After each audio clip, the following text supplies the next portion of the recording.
yang kini telah hilang di dalam dirimu. Entah apakah gerangan, bukan aku menyesali berpisah cinta ini.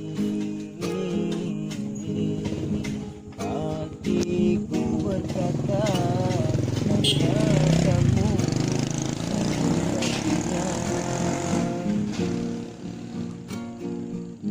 yang mampu lumpuhkan perasaan ini. Ada selain dirimu.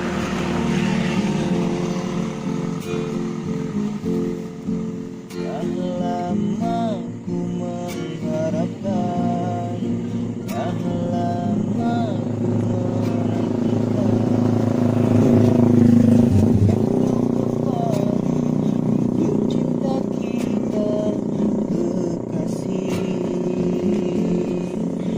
Tiadakah sedikit pun kau merasa yang ku rasa.